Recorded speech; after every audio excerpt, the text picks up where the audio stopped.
تحصیل او دغه درس زده کړه په نر او ښځه باندې فرض ده. که چیرې موږ قرآن منو نو راځئ چې خپل خویندو ته لوڼو ته اجازه ورکړو چې زده کړه وکړي تر څو راتلونکی روښانه واوسیږي. او همدارنګه دوی چې زده کړه وکړي نو که چیرې دوی ماشومان پیدا کړي په کورنۍ کې نو دوی د دوی راتلونکي به هم روښانه وي. لکه څنګه چې پلارونه ټول د باندې نو دوی نشي کولی چې په سمه توګه خپل اولادونو ته روزنه ورکړي او همدغه میندې دي چې په کور کې دي دوی خپل اولادونو ته روزنه ورکوي او هغوی ته هر څه زده کوي. نو راځئ چې خپلو خویندو ته خپلو لوڼو ته دا اجازه ورکړو چې لاړ شي ښوونځیو ته زده کړه وکړي تحصیل وکړي تر څو راتلونکی یې روښانه اوسیږي. او همدارنګه د قلم په هکله باید د قلم په هکله چې هر څومره ووایو د دې ارزښت له هغې نه هم ډېر دی ارزښت یې ډېر دی. او باید یو بله خبره هم وکړم چې قلم هغه څیز دی چې موږ کولی شو چې د قلم په واسطه باندې هغه احساسات هغه عواطف چې په ننه زموږ په وجود کې دي هغه راڅرګند کړو د ورقې په مخې ولیکو او په دې باندې وشو کولی چې نور خلک هم پوه کړو. او همدارنګه زموږ کوم کړنې او کوم په هېواد کې چې څه پیښې تېرېږي هغه کولی شو چې ولیکو په همدغه قلم واسطه باندې نورو ته یې ورسوو او همدارنګه کولی شو چې د قلم په واسطه باندې خپل دغه تاریخ پیړیو ته پرېږدو. بله واقعیت نو زه هم بیا هم هیله کوم زما د ټولو ګرانو هېوادوالو څخه چې اوس هم وخت نه دی تېر راځئ په خپلو ماشومانو باندې زده کړې وکړو. صحیح ده دا منمه چې په ډېری وخت کې به داسې وي چې په ډېریو کورنیو کې چې د فقر او غریبۍ له امله به نشي کولی چې خپل ماشومان زده کړو ته ولیږي خو الله پاک روزي رسونکی دی. که چیرې موږ دغه اقدام وکړو د لوی اقدام وکړو چې راځئ سبا خپل ماشومان زده کړو ته ولیږو نو کولی شو چې بیا هغه خپل اقتصادي مشکل به مو هم حل شوی وي او خپل ماشومان به مو هم باسواده شوي وي. نو باید موږ او تاسو زده کړه وکړو هغه زده کړه لکه څنګه چې تاسو ویل په نر او ښځه فرض ده او د قلم سره مینه پیدا کړو. بله او کماله ډېری نه ځینې دوستان داسې دي که نه ځینې هېوادوال چې قلمونه سره مینه لري قلم راټولوي ځان سره یې ساتي خو استفاده ترې نه کوي. قلم د دې لپاره ده چې موږ ترې استفاده وکړو دا چې ټول کو داسې ورسره مینه ولري چې راټول کړي او ځان سره وي داسې نه راځه چې موږ خپله هم ترې استفاده وکړو او دغه قلم نور ته هم ډالۍ کړو تر څو ترې استفاده وکړي او ترې ګټه وکړو. بله مسکا جانې مننه واقعیت لکه څنګه چې تاسو ویل د قلم په اړه کار څومره ډېرې خبرې وکړو کمې دي. اوس به یوه لنډه دمه واخلو تر دمې وروسته بیا هم ګرانو لیدونکو زموږ سره اوسئ.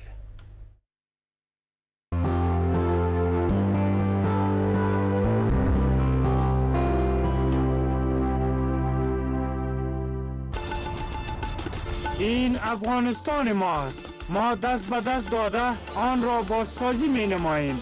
در چند ماه گذشته دولت جمهوری اسلامی افغانستان و حکومت وحدت ملی توسط پروگرام همبستگی ملی وزارت احیا و انکشاف دهات 77 پروژه را در ولایت لغمان، 48 پروژه را در ولایت دایکندی و 25 پروژه را در ولایت غور تکمیل نمودند و تعداد کثیر پروژه های دیگر در سرتاسر افغانستان شروع گردیدند. این پروژه ها شامل خدمات ابتدایی مانند ساختن و ترمیمات جاده ها، دیوارهای استنادی، کانالهای آبیاری، برجهای برق، مکاتب و شفاخانه ها می باشند. دولت جمهوری اسلامی افغانستان و حکومت وحدت ملی در بازسازی افغانستان مصممند تا زندگی ما را بهتر سازند.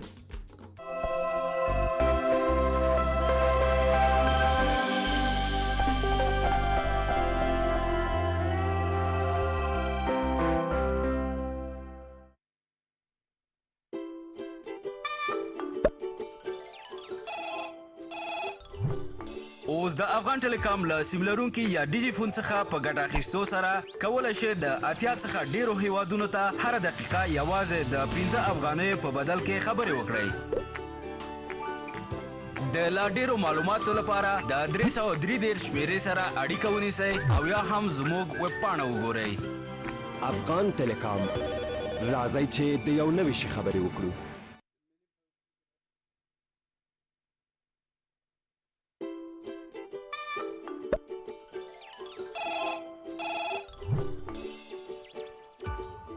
حالا شما می توانید با استفاده از تلفن سیمدار یا دیجیفون افغان تلکام با بیش از 80 کشور جهان صرف در بدل 5 افغانی فی دقیقه صحبت نمایید. برای معلومات بیشتر با شماره 333 با تماس شده و یا با وبسایت ما مراجعه نمایید. افغان تلکام، بیاین یک چیز نو صحبت کنیم. دوستانو بیا هم تاسو ښه راغلاست وایم. ډېر مننه چې زموږ سره تر دې دمه پورې په خپرونه کې تاسو د افغانستان ملي تلویزیون څخه سلام سهارمونۍ کورغه خپرونه ګورئ. زموږ سره په خپرونه کې میلمه هم دی موسکا جانې. موږ سره په خپرونه کې میلمه دی چې زموږ میلمه چې دی خیبر فراهي نومیږي. دوی د کلي او بیا رغونې پراختیا وزارت د ملي پیوستون پروګرام عملیاتي رئیس دی چې دوی ته ښه راغلاست وایم. ستړي مه شئ. ډېره مننه. سهار مو په خیر تاسو ته او ستاسو تلویزیون د لارې ټولو وطنوالو ته سهار په خیر. مننه کوم خیبر صاحب، فرحي صاحب ډېره مننه چې موږ سره په خپرونه کې ګډون وکړ. فرحي صاحب که زه داسې پوښتنه وکړم چې تاسو د کلیو بیا رغونې پراختیا وزارت د ملي پیوستون پروګرام عملیاتي رئیس یې. د ملي پیوستون پروګرام خو تقریبا په افغانستان کې د 4-5 نم ډېر به کېږي، 6 کاله کېږي چې چلیږي او په کلیو کې ډېر ښه کارونه هم کړي او خلک ترې هم ترې راضي دي. اوس که داسې راته ووایئ چې تاسو اوس مهال که داسې پوښتنه وکړم د ملي وحدت په حکومت په رامنځته کېدو سره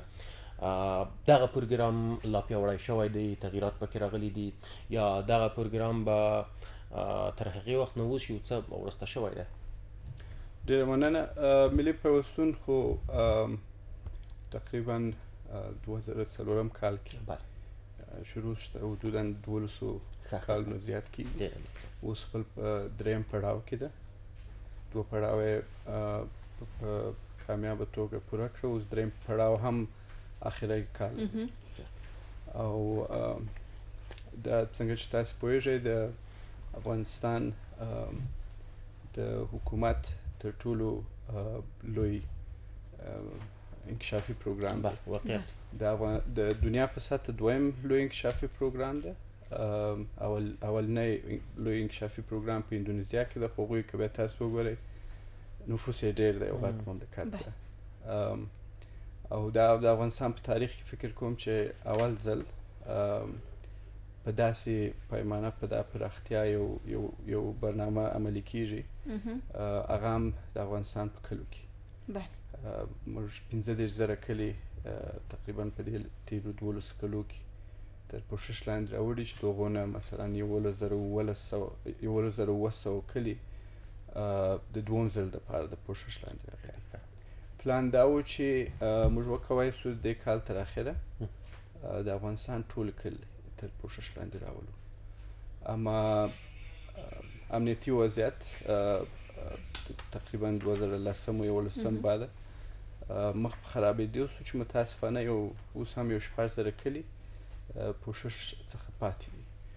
او پلان دا ده چې راتلونکي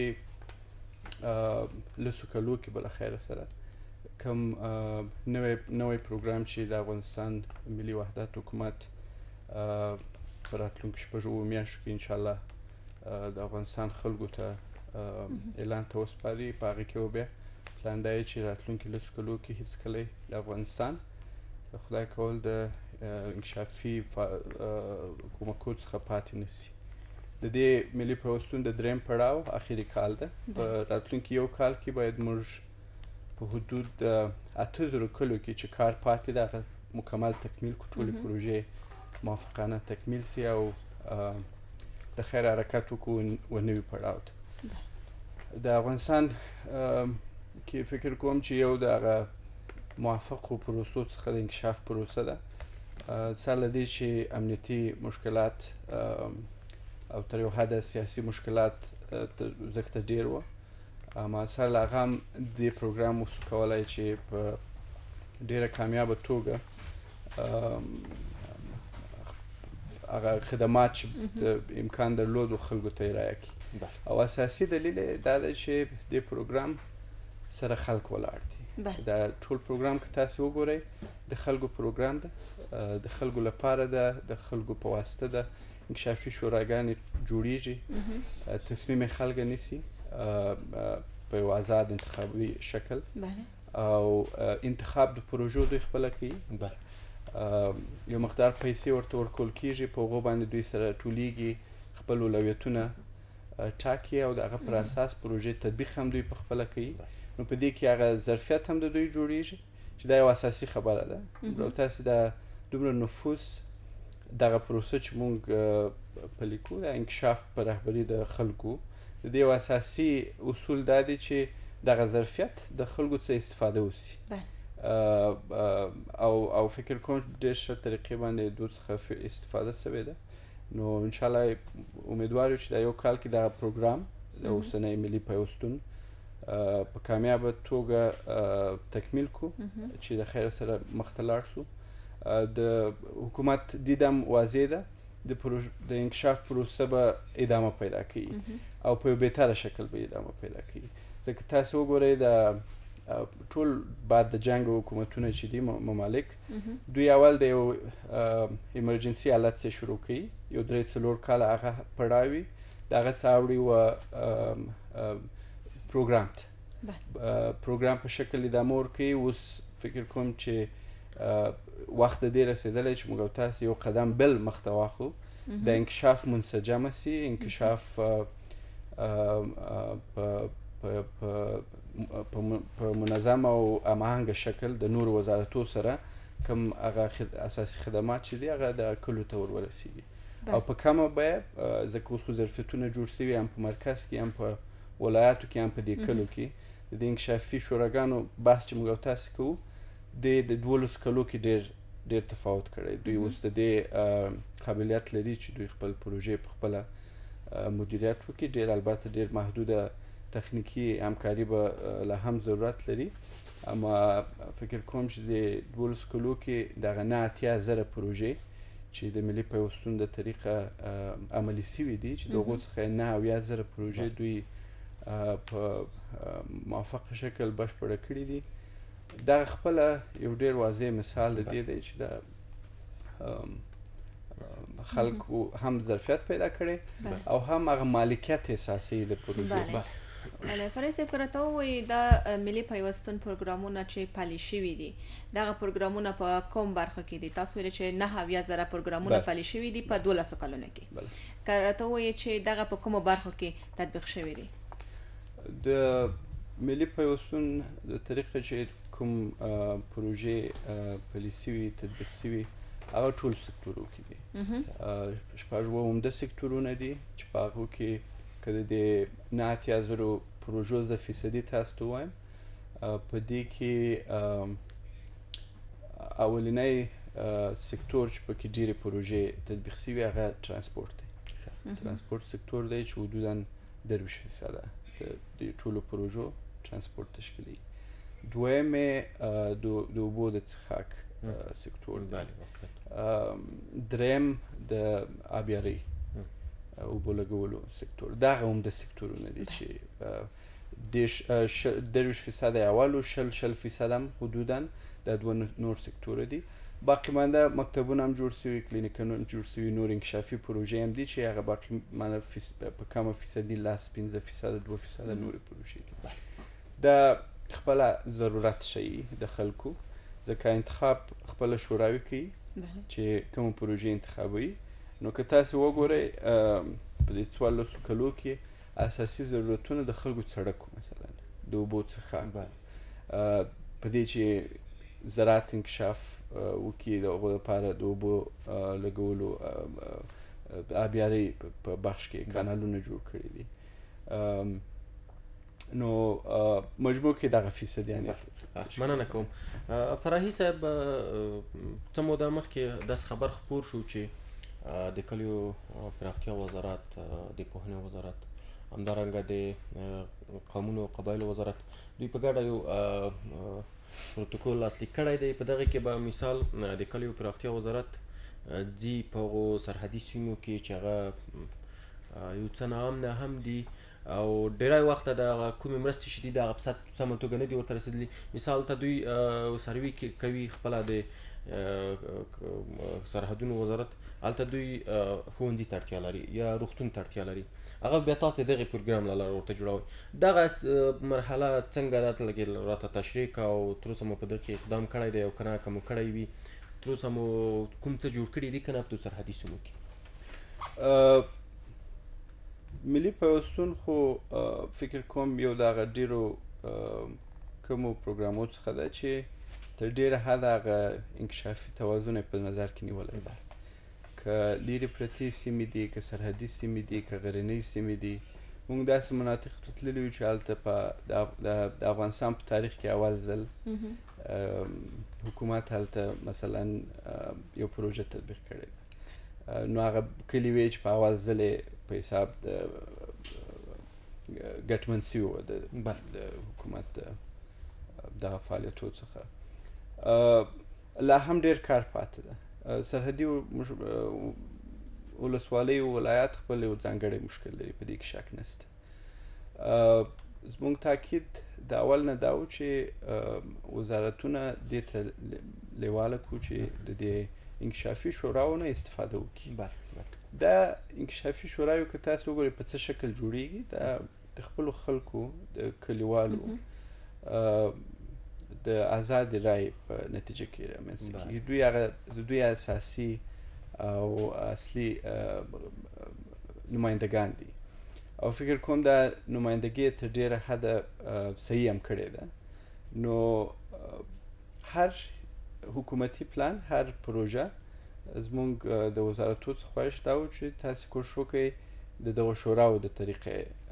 تطبیق کړئ، ځکه دوی ته هم د کلي ضرورتونه معلوم دي، دا چې څوک په کوم وضعیت کې دی هم ښې نمایندګي کولی شي. دا تړون تنها د دې درې وزارتو سره موږ نه لرو. دا تړون اوس خو دا راتلونکی پروګرام به تاسو وګورئ چې 4 کلیدي وزارتونه سره د ارګانای محل په اساسي شکل هغه 6 اساسي خدمات خلکو ته وړاندې کوي. دا یو اساسي تغییر دی چې په دې نوي حکومت کې واضح لیدل کېږي چې ضرورت دې ته شته چې دا وزارتونه سره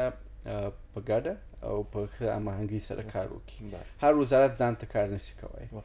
او فکر کوم چې دغه به انشاءالله په دې راتلونکي څو کلو کې نهاده نه کېږي تر ډېره حده، ځکه خدمات مشترک دي. کوم شی چې باید په آخر د ورځو کې کلي ته ورسیږي هغه یو وزارت نشي پوره کولی. نو ضرورت شته چې په ګډه باید کار وکړي. زموږ کار د انکشاف دیهات او د ملي پیوستون مخصوصا د قبایلو د وزارت سره، د صحت عامې سره، د پولیو په بخش کې مثلا مهاجرینو سره، د دې ټولو وزارتو سره فقط په دې چوکاټ کې ده چې موږ دغه انکشافي نهادونه چې دي د کلي شوراګانې، دغه شوراګانې موږ دوی سره وصلوو چې دوی هر برنامې چې لري هغه د دې شوراګانو د طریقه تطبیق کړي. شوراو ته معلومات شته چې کوم ځانګړي مشکلات دوی لري او دا څنګه کېدای شي چې رسیدګي ورته وشي. نو په هغه چوکاټ کې د دوی سره هم همکاري شته او څه رقم چې مویل دا څو نور وزارتونه هم دي چې دوی سره هم. او اساسي تغییر په راتلونکي کې چې تاسو وینئ دا دومره سرمایه ګذاري چې د دې 12 کلو سوې چې دا شوراوې جوړې شي، بعد له دې به د کلي په ساته یوازینۍ شورا دا د کلي پراختیایي شوراوې چې حکومت ټول وزارتونه به خپل فعالیتونه د دوی طریقه عملي کړي. بله، زه وروستۍ پوښتنه غواړم چې وکړم ځکه چې خپرونې وخت هم کم دی، بل میلمه مو رارسېدلی دی. زه غواړم چې وپوښتم دغه پروژې چې تطبیق شوې یا تطبیقېږي د دغه پروژو پر وړاندې ستر خنډ څه دی؟ تاسو مخکې سیاسي خنډونو ته اشاره وکړله. سیاسي خنډونه یعنې څه؟ زه بحث زما د وړو پروژو په سطح نه و چې په کلي کې تطبیق کېږي. زما اساسي بحث په دې کې و چې په دې 12 کلو کې موږ او تاسو مختلف پړاوونه درلود. جنګ هم شدت پیدا کړی دی په دې څو اخرو وختو کې، اما سر له دې ټولو ستونزو هم فکر کوم چې ملي پیوستون وتوانېدی چې تر ډېره حده تاثیرات خو دا ټول لري. مثلا انتخابات کله چې تیر انتخابات راغلل واضح خبره و چې امنیتي حالاتو کې هم تغییر راغلی و. نو دا طبعا په پروسې د انکشاف د زموږ په کار په کلیو کې څه ناڅه تاثیرات شي، مګر هیڅ وخت د دې باعث نه دی شوی چې خدای نخواسته دا پروسه ادامه پیدا نه کړي. د پروژو په سطحه د وړوکو پروژو په سطحه باندې ځان ته مشکلات شته چې یو د هغو اساسي مشکلات دا و چې راتلونکي کې باید اوس د دې پړاو څخه تیر شولو باید واضح خدمات چې هغه اقتصادي ارزښت یې هم ډېري دې کلو ته ورسیږي او په متوازن شکل څه رقم چې مخکې درته وویل او مساوي شکل ټولو کلو ته ځکه پخوا امکانات نشته زموږ او ستاسو سره پرېمانه پیسې اوس باید د هر لوبې څخه باید تاسو توجه کوئ چې هغه ډېر اړین او ضروري دي او د دې کمو پیسو څخه زیاته استفاده وشي کم خدمات چې خلکو ته وعده شوی هغه خوشحاله اوسئ خبر فرحي صاحب ډېره مننه کوم وخت کوم چې زموږ سره په خپرونه کې ګډون وکړ د بیا راتګ په هیله له راتګ نه وروسته مننه ان شاء الله بس کامیاب اوسئ ښه ورځ ستاسو غواړم ډېره مننه کوم قدرمنو لیدونکو اوس هم یوه لنډه دمه اخلو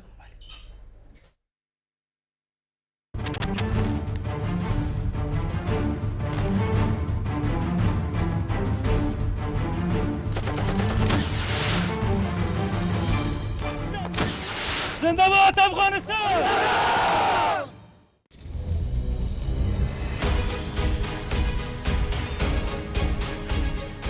ما با یاری خداوند می جنگیم.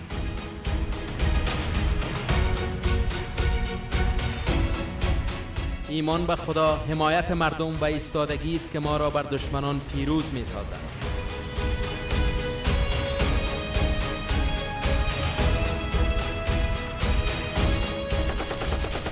شورشیان در صدد برهم زدن امنیت هستند، اما با مشت محکم مردمان دلیر این سرزمین مواجه خواهند شد.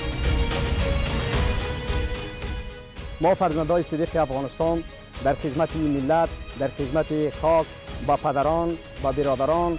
با خواران عزیز احساس مطمئن بر از اینا میدیم که انشالله بیگانه ها را وقت نمیدیم که با پولچک ما را خراب کنن، پول ما را خراب کنن، مکتب ما را خراب کنن، مسجد ما را خراب کنن، هموطنان ما را جان شیرین از اینا را بگیرن. ما توانمندی امروز هر چیز داریم. هر کسی که غریبه خاک که به تلاش داره این ارمان به گور ببره.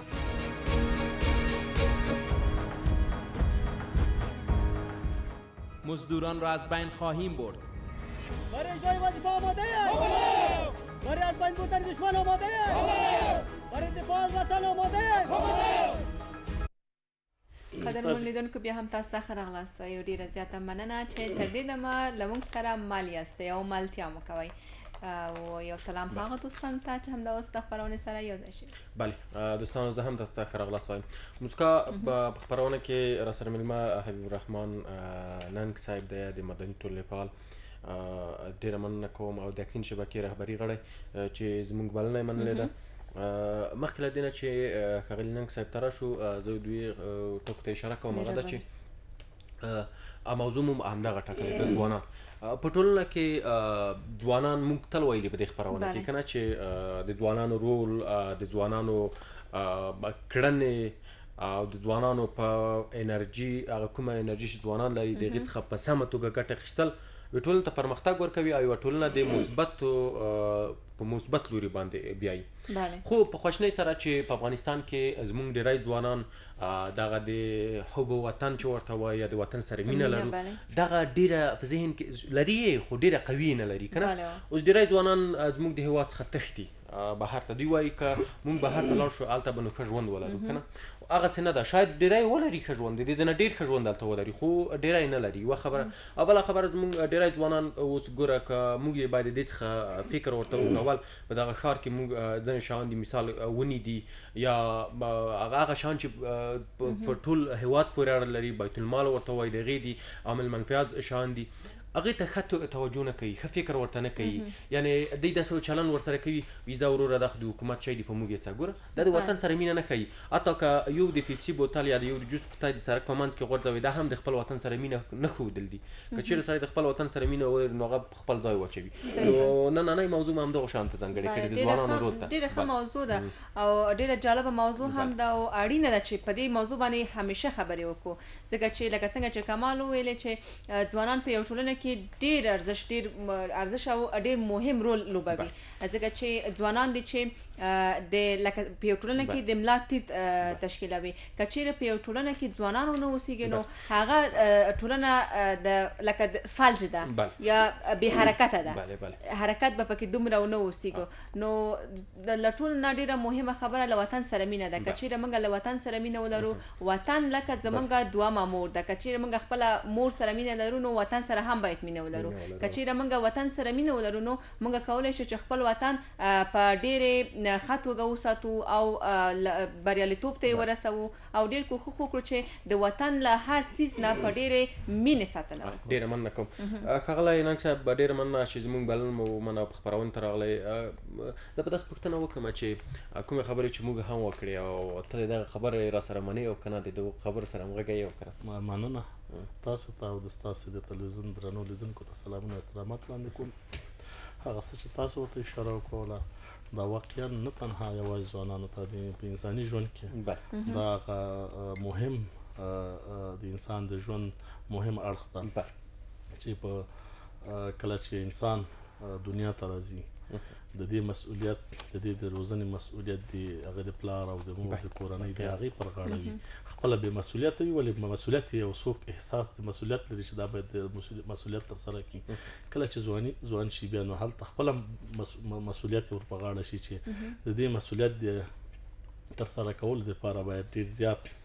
جدي واوسېږي. طبعا ځوانان انرژي لري ځوانان توانمندي لري ځوانان کولی شي چې په یو ټولنه کې هغه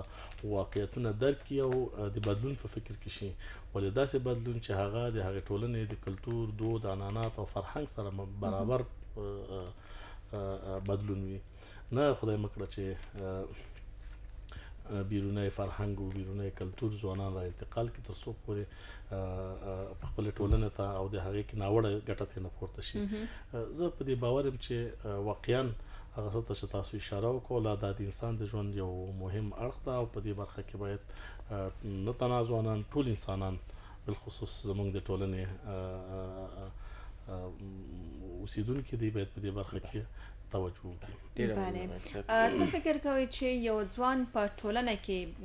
څه مسؤلیتونه لري لکه څنګه چې کله چې ځوان په خپلې کورنۍ کې ځینې مسؤلیتونه لري چې باید دا ترسره کړي په ټولنه کې بعد له کورنۍ نه په ټولنه کې څه مسؤلیتونه لري او دغه مسؤلیتونه باید څنګه دا رعایت کړي دا څنګه پوره کړي. اصلا ځوانان واقعا د ځوانۍ په مرحله کې نه چې په ټولو مراحلو کې څوک چې د خپل ځان پیژني او د هغې نه بعد خدای پیژني د هغه رسول پیژني او دین پیژني مور پلار پیژني نو په همغې وخت نه دغه مسؤلیت ورته متوجه کېږي تر څو پورې چې دی ژوندی دی باید مسؤلیت ولري دا یوازې دا مسؤلیت دا دروند بار د ځوانۍ په مرحله کې د یو چا پر غاړه نه وي دا چې موږ ځوانانو ته دروند بار د ځوانۍ په مرحله کې اچو هغه په دې معنا ده یا موږ توقع ترې نه دي وي ټولې نه دا وي چې هلته قوت او انرژي د ځوان په وجود کې زیاته وي نسبتا د نورو وختونو نه دی باید ټولنې ته ډېر مسؤله وي خپل مسؤلیت احساس وکړي نو په دغه برخه کې ځوانانو ته پکار ده چې لکه مخکې چې ما ورته اشاره وکوله په ټولو اړخونو د ټولنه کې په سالم شکل په بدلون راوستلو کې ځوانان واقعا مسؤلیت لري چې لومړی باید په خپل ځان کې داسې تغییر راولي چې دی باید تعلیم وکړي دا باید با تربیه واوسېږي دا باید د ټولنې هغه احترام چې موجود ده په ټولنه کې د مشرانو لپاره احترام باید وکړي او هغه حقیقتونه چې د ټولنې انعکاس ورکوي اوس فرضاً موږ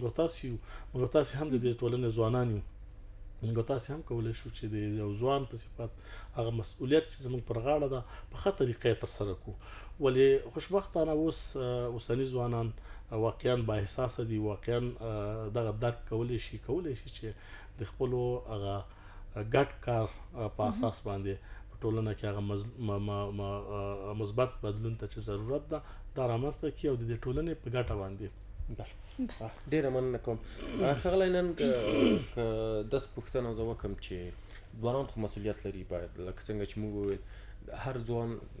مسؤلیت هم دا دی چې د خپل هیواد سره مینه ولري او خپل هغه مسؤلیت چې ورته وسپارل شوی هغه که د کورنۍ د خوا وي د دولت د خوا نه وي د هغې څخه په ښه توګه هغه مسؤلیت په ښه توګه ترسره کړي ځکه د ځوان هیله هم دغه لرو لکه څنګه چې تاسو وویل چې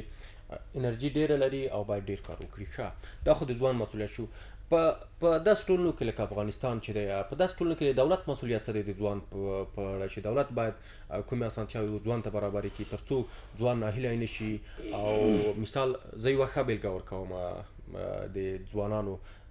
د مایوسۍ لپاره یو ځوان دی په ډېر کړاو په د افغانستان په اوسنیو شرایطو کې 12 ټولګی وایي 12 ټولګي څخه فارغېږي بیا درس وایي په هغې کې هم ډېری وخت داسې وایي خلک داسې وایي یعنې د ځوانان داسې وایي چې په کانکور کې زموږ حق خوړل کېږي بیا خیر د هغو د ستونزو نه دوی پوهنتون ته او د پوهنتون نه هم فارغېږي کله چې فارغ شي یو دولتي ارګان ته چې ورځي هغه ته ورته وایي چې ما ته دنده راکړه هغه ورته وایي چې وروره ته 4 کلنه او 2 کلنه یا 3 کلنه یا 1 کلنه تجربه نه لرې ته باید تجربه پیدا کړې بیا موږ سره دنده واخلي زه اوس داسې وایم که یو څوک چې 4 کاله پوهنتون وایي نو دا تجربه دې کومه کړي او که داسې وکړي مثال چې پوهنتون هم وایي درس هم وایي بیا به د هغې درس کیفیت څه وي زه لکه مخکې چې تاسو ته اشاره وکوله کله چې د دغه حکومت چې اوس روان ده د دې د شروع نه هغه وخت کې چې موقته اداره رامنځته شوه انتقالي اداره رامنځته شوله نو په هغه وختونو کې ځوانانو یو په نامه باندې یو وزارت درلوده ولې هلته هم ورته د ځوانانو د دې وزارت دپاره داسې کار ونه شو چې ځوانان څنګه وکولی شي چې خپل ټول کارونه د دې وزارت یا د وزارت د ځوانانو کارونه د په یو چوکاټ کې سره راټول کړي دا وزارت له منځه لاړ وروسته په یو معینت باندې تبدیل شو چې معینت دغه معینت په تېرو کلونو کې لکه څنګه چې لازم واقعا هغه څه نه و کړي چې ځوانانو ته د زده کړې او زمینه مساعده کړي ولې اوس دا نوی معین صاحب په راتګ سره واقعا ډېر څه تغییرات د ځوانانو په هغه کې شته هم هلته یو احترام شته هم د ځوانانو سره ډېر یو ښه برخورد کېږي او هم په عین وخت کې دا ډیر وخت د معین دې ته ورکړی ده چې څنګه وکولی شي چې زمینه مساعده کړي د ځوانانو ته د فرصتونو زمینه مساعده کړي که هغه په هره برخه کې وي او تل یې کوشش دا کړی ده چې د تعلیم په برخه کې څنګه وکولی شي چې ځوانان په تعلیم باندې مصروف کړي کله چې ځوانان په تعلیم کې مصروف شي طبعا هم د هغه استعداد توانمندي دا لوړېږي او په عین وخت کې ټولنه د ټولنې د اوږو بار نه بلکې ټولنه که دوی هغه څه ته آماده کېږي چې دوی څنګه وکولی شي ټولنه کې کار وکړي دا یوه برخه ده چې رښتیا هم دا قابل د تقدیر ده او د ځوانانو معین ښه کارونه تر اوسه پورې خو چې څنګه زه وینم ښه کارونه ترسره کوي او په ډېر ښه طریقې سره پر مخ روان ده او زه ورته نور هم د لوی خدای نه ورته همت غواړم چې دی په دغه برخه کې خپله وړتیا نوره هم زیاته کړي او د ځوانانو سره په مشورې باندې د ځوانانو د معینیت دا چارې په داسې شکل سمبال کړي چې د ځوانانو دپاره زمینه سازي وشي یوه برخه دومره برخه دا ده چې تاسو د اصلاحاتو مسله د کاري تجربې وکړله ګورئ دوه موضوعات دي بله د هغه وویلې د کانکور کې دې کې شک نشته چې په کانکور ازموینه کې به یو څه فساد وي درغلي به وي ولې تاسې لاړ شئ مکاتب هم وګورئ زه څو ورځې مخکې د دشت برچي ساحې ته تللی وم تقریبا یو شمېر مکاتب دوستان ما هلته درلودل ما تقریبا 8 مکاتب ولیدل په 8 مکاتبو کې د پښتو معلم وجود نه درلوده دا یو حقیقت ده بل تاسو وګورئ په کارتناو کې زه واضح درته ویلی شم زه یو ورځ لاړم زما یو دوست سره هلته یو څه کار و د سید محمد شاه مینې د نارینهو مکتب ته تاسو یقین وکړئ چې نه معلم و نه هلته جنګ و شاګردانو په منځ کې جنګ و هلته یو شاګرد پورته شوی و سر معلم سره یې جنجال کړی و او دا شاګردان ټول په دې دهلیزونو کې ګرځېدل ما د خپل مسؤلیت په اساس باندې مدیر ته دا خبره وکړه لاړم مدیریت مې پیدا کړم مستقیما مې ورته ویل مدیر صاحب دلته دغه مشکلات وجود لري او همداسې اثر معلم ته مې ویل که مکاتب داسې ووایي موږ بودیجه نه لرو موږ چې کله معلم موږ ته راځي دلته د اصلاحات اداري یو هغه ده سیستم ده د دې سیستم که معلم نه امتحان اخیستل کېږي نو هغه ډېر وخت نیسي دلته موږ معلمین نه لرو دغه مسله د معرف په چوکاټ کې تر اوسه په معرف وزارت ډېرې ستونزې لري په دغه برخه کې اوس یو تش په نامه خبرې وي یو عمل وي که عمل موږ ثانیې ته لاړ شو موږ په عمل کې هغه چارچوکاټ یو وزارت یا چارچوکاټ کاري چوکاټ وګورو تاسو لاړ شئ هلته دومره ستونزې دي چې دا پړی بیرته په دې مسؤلینو باندې وبخئ په دې مسؤلینو باندې اچول کېږي نه په دې ځوانانو نه په دې ځوانان مور و پلار خلیږي تعلیم ته ګوره دلته مسله ضربه څوک کوي دلته هغه څوک چې اقتصاد لوړ دا پیسې لري هغه څوک چې فرضاً په ډالرو باندې عاید لري هغې تجاران دي د هغې بچیان طبعا هغې دپاره شخصي مکاتب جوړ دي د 500 نه تر 15,000 ډالرو پورې ورکولی شي ولې هغه بیچاره مسکین غریب بچیان چې هغې یو مړۍ ډوډۍ د شپې دپاره هم حیران وي د هغه بچی ته تعلیم کوي بناء حکومت هغه مسؤلیت چې د قانون په اساس باندې د معرف په برخه کې لري دا حکومت نه دی ترسره کړی چې تر څو پورې دې آماده شي د کانکور ازموینې ته دوی د آماده شي د مکتب دوره یې واقعا په موافقانه شکل باندې ترسره کړې وي دوی په کانکور ازموینه کې واقعا هغه نمرې واخلي چې دوی لاره پیدا کړي نورو پوهنتونونو ته مشکل له دغه ځای نه شروع کېږي بنیاد د شاګردان اوس وګورئ راځئ لږ به قضاوت وکړو موږ تاسو د خپلې ټولنه کې ژوند کوو راشي ډېر داسې شاګردان شته چې 12 نه فارغ دي خپل نوم نشي لیکلی ډېر داسې شاګردان شته ده چې 12 نه فارغ دي اول نمره دوم نمره دي که ته یو درخواستي سپینه ورقه ورکړې ورته وایي چې یو ځای کې ځان دپاره د کار دپاره یو درخواستي ولیکئ نشي لیکلی دا مشکل دا ده چې زمونږ په مکاتبو کې لکه څنګه چې لازم ده تدریس نشته معلم نشته کتاب نشته کتابچه نشته دا ټول هغه شیان دي چې ځوانان له ستونزو سره مخ کړي دي کابل کې که د کابل د باندې دا کابل خبر درته ما ځکه دا نور ځایونه نه ځکه ما کابل درته وایي چې دا کارتناو دا د دریم سړک د کارتناو د ارک سره ډېر نږدې ده ځکه مې دا خبر تاته وکوله که نه اوس وګورئ چې وخت کې موږ معلم ونه لرو اوس مخکې چې ما یو نقطه تاسو ته وویلې د پښتو د معلم په رابطه باندې که چیرې په مکاتبو کې پښتو معلمین وي او هلته مکاتبو کې پښتو درس ورکړی شي په هغه سیمو کې چې پښتانه دي هلته دري معلم وي او هلته دري درس ورکړی شي دلته دا ژبه د شاګردانو زده کړي کله چې ژبه زده کړله طبعا دلته د تعصب او د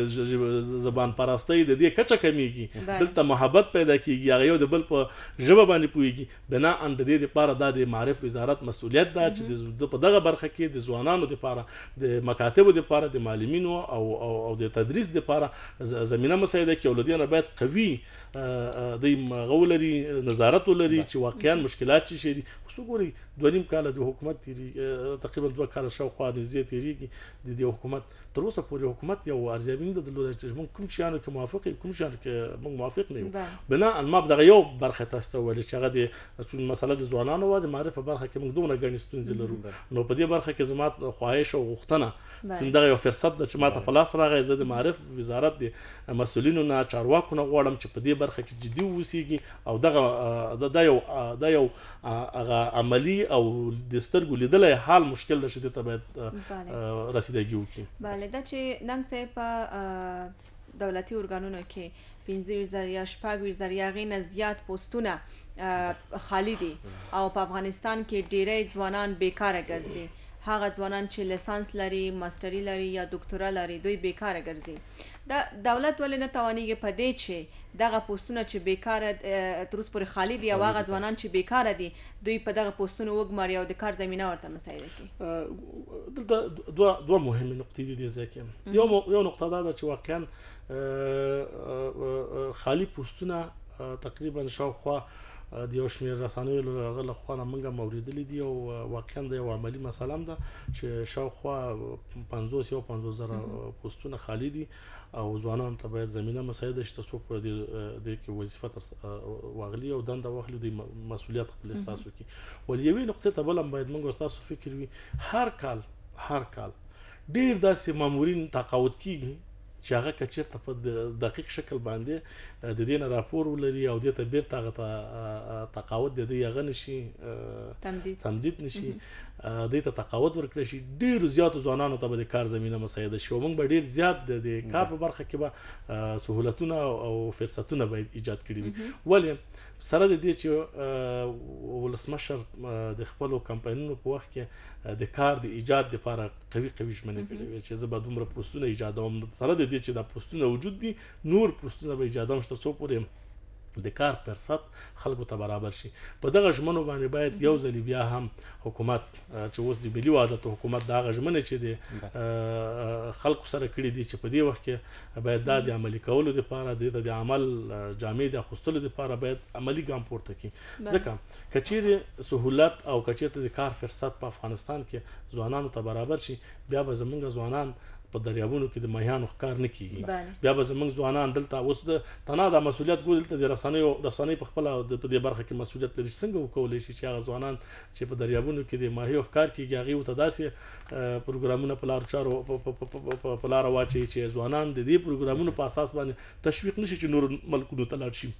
حکومت ته پکار ده چې د کاري فرصت برابر کړي، د کاري فرصت په اساس باندې دوی چانس پیدا نشي چې لاړ شي بیا په نورو ممالکو کې دوی د مشکلاتو نه ډک ژوند ترسره کړي. یا همدارنګه نور هغه نهادونه چې د ځوانانو ته د فرصتونو په ایجادولو کې مسؤلیت لري هغې ته پکار ده چې په دې برخه کې جدي ګامونه پورته کړي تر څو پورې زموږ د ځوانانو دپاره هغه پرتې ستونزې چې په مخکې لري هغې ته د حل ټکی. مننه کوم. یوه بله پوښتنه هم ښاغلی ننګ موږ لکه څنګه چې تاسو د پوهنې وزارت نه یادونه وکړه چې په پوهنې وزارت کې ستونزې دي که راشو لوړو زده کړو وزارت ته لوړو زده کړو وزارت کې هم موږ دا خو معلومات داره خبره ده چې ځوانان په زده کړو بوخت دي او هلته ټول هغه د ځوانۍ قانوني سنې پوره شوی دی. دلته داسې ویل کېږي چې خصوصي پوهنتونونه چې جوړ شوي دي دا هم یعنې په ښه توګه زده کړه نه ورکوي ځوانانو ته. د ځوانانو هغه 4 یا 15 کاله چې هلته درس وایي هغه وخت یې بې ځایه تېرېږي. کله چې د پوهنتون څخه فارغېږي لکه څنګه چې د هېوادوال ترېنه توقع کېږي هغه څه یې نه وي. تاسو څومره همغږي په دې اړه او دا د ځوانانو په وړاندې یو ظلم نه دی؟ مسله دا ده چې خصوصي پوهنتونونه خو د قانون په چوکاټ کې ایجاد شوي دي ولې ګورې بیرته د قانون څارل او د قانون نظارت دا هم د هغه اړوندې ادارې مسؤلیت ده چې دا باید ترسره کړي. اوس وګورئ که چیرې صادق او رښتیني او د په کار باندې وړ اشخاص او افراد حکومتي چوکاټ ته په دندو باندې وګمارل شي طبعا دوی د خصوصي پوهنتونونو نه کولی شي په قوي شکل باندې نظارت وکړي. هغه کیفیت یا هغه چې دا ټیټ کیفیت وجود ولري دوی باید د هغې نه ریپورټونه خپاره کړي او په عین وخت کې دا راپورونه د خلکو سره شریک شي د رسنیو سره شریک شي او په عین وخت کې هغه اداره دې ته وهڅول شي چې واقعا تاسو ظرفیت لوړ ده وبخښئ ظرفیت هم لوړ نه ده او که چېرته ظرفیت لوړ وي هغې تقدیر کړی شي چې تر څو پورې هغې د ظرفیت په لوړولو کې نور هم کار وکړي. اوس موضوع دا ده چې په دې برخه کې په افغانستان کې په خصوصي سکتور یا په خصوصي پوهنتونونو کې کمال صاحب ډېرې نورې ستونزې شته ده. حتی داسې ستونزې دي چې که بیا ورځ وه بیا به په دې باندې ډېر لوی بحث وکړو ځکه ډېر بحث غواړي. ډېرې نورې ستونزې دي چې په خصوصي پوهنتونونو کې وجود لري او د دې ستونزو د حل لپاره هغه مسؤله ادارې چې د دې نه نظارت کوي د دې نه دا ارزوي هره ورځ دوی باید په دې کې جدي ګامونه پورته کړي چې تر څو پورې زمینه مساعده نشي فساد ته زمینه مساعده نشي هغه څه ته چې توقع ترې نه کېږي. اوس مثال د فیس په برخه کې لکه تاسو چې وویل که نه ډېر لوړ فیسونه اخلي شخصي پوهنتونونه. که چېرته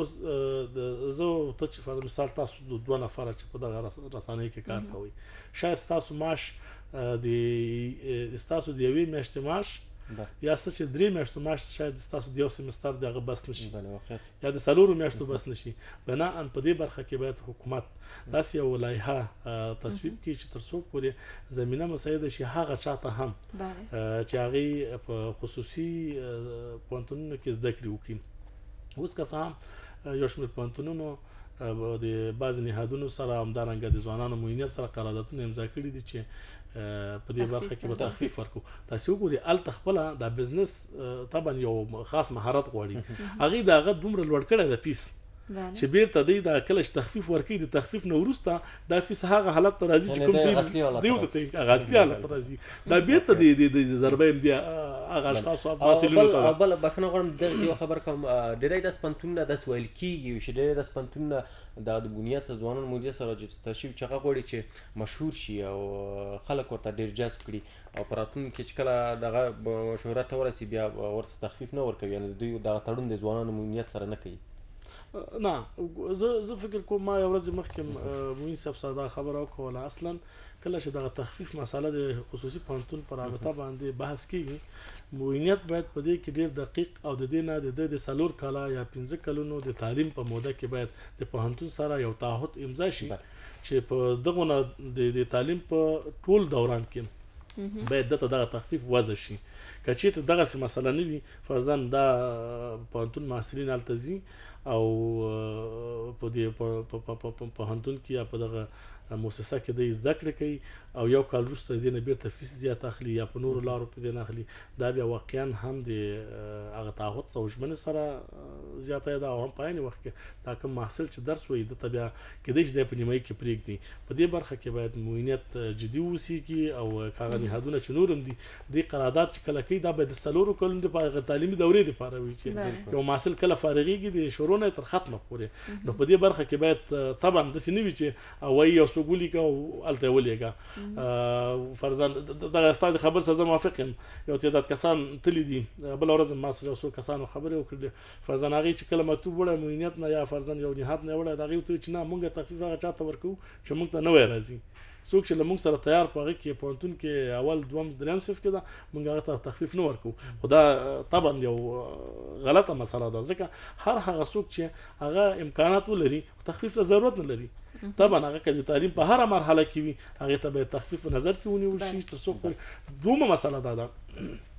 سره د دې چې یو تعداد مؤسسې تعلیمي مؤسسې دوی تخفیف ورکړی ده بعض نهادونو ته یا موینیت ته که خپله مو ته خپله مستقیمه ورته ورشو مو ته همغه تخفیف راکوي ولې مشکل چېرته ده مشکل دلته ده چې دوی ورته وخت ده هغه یو داسې یو لاره ورته سنجولې ده که چېرته موږ دغه تخفیف په هره لاره ورکوو ولې زموږ هغه کوم حقیقي پیس چې ده هغه موږ ترلاسه کوو نو د دې په خاطر چې هم خپل تعداد زیات کړي او خلک نور ورته معرفي شي ولې دا سم کار نه ده په دې برخه کې به هم خصوصي پوهنتونونه هم باید د ځوانانو د رشد ورکولو په خاطر چې دوی مسؤل دي د ژمنه کړې چې موږ به ځوانانو ته په تعلیمي برخه کې رشد ورکوو صادقانه عمل وکړي او هم هغه نهادونه چې په دې برخه کې د ځوانانو د تعلیم په برخه کې د کچې د لوړولو په برخه کې کار کوي نو دوی باید هم صادقانه په دغه برخه قوي او د قوي تعهد نه وروسته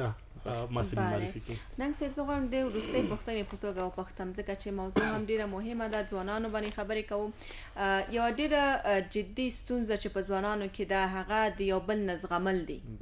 چې مونږ ځوانان یو بل نشو زغملی که زه پښتنه یم زه تاجک نشم زغملی یا هزاره نشم زغملی هزاره ما نشي زغملی همداسې که یو نفر یو ځوان په یو برخه کې ډېره وړتیاوې ولري هغه داسې ځوان پیدا کوي چې هغه نشي زغملی ولې ځوانان یو بل نشي زغملی او څنګه کولی شو چې ځوانان دې ته وهڅوو چې یو بل وزغمي ټول سره لاسونه یو کړي او د یو مهم هدف او د یو ستر هدف چې هغه وطن ته خدمت دی دې ته وهڅوو چې دې سره راټول شي زه شاید دې کې شک نشته چې یو شمېر ځوانان به په تعصب او په بعضې موضوعاتو کې ښکیل وي او دغه میراث هم د دې د بعضو مشرانو نه ورته پاتې ده ولې لکه د زغملو د نه زغملو باندې ډېر نه غواړم بحث وکړم ولې سالم رقابت په یوه ټولنه کې که هغه د پښتون تاجک ازبک هر ځوان وي د هر قوم او د هر ژبې د هر نژاد نه وي سالم رقابت په دې معنی چې زه غواړم په دغه ته په دې رسنۍ کې کار کوې دلته کار کوې ته غواړې چې ډېر ښه نطاقه اوسېږي ته غواړې چې ډېر ښه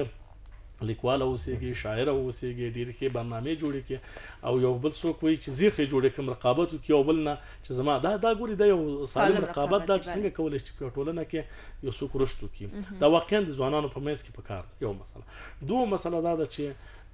په افغانستان کې دا اوس د ځوانانو په منځ کې تفرقات چول یا یو بل نه زغمل دا د مشرانو لخوا نه یو قسم بعضې اشخاص او افراد تنبیه کېږي او دوی دې ته تشویقېږي ولې دا د مشرانو باید په دې برخه کې جدي واوسېږي چې دغه کارونه ترسره نه کړي طبعا په افغانستان کې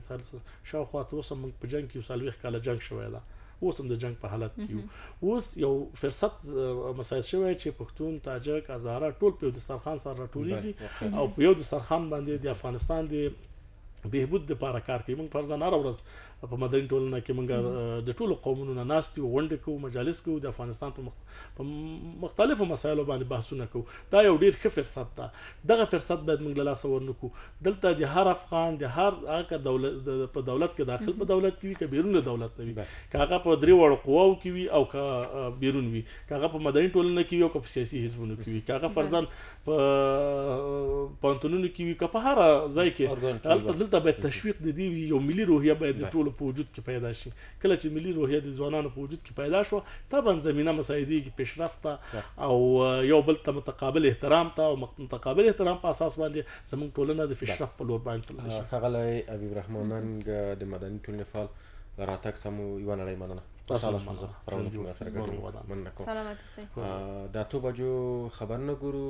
موسکا. بله. هغې وروسته زموږ خپرونه تر 9 بجو پورې دوام لري. بله، تاسو له موږ سره پاتې شئ.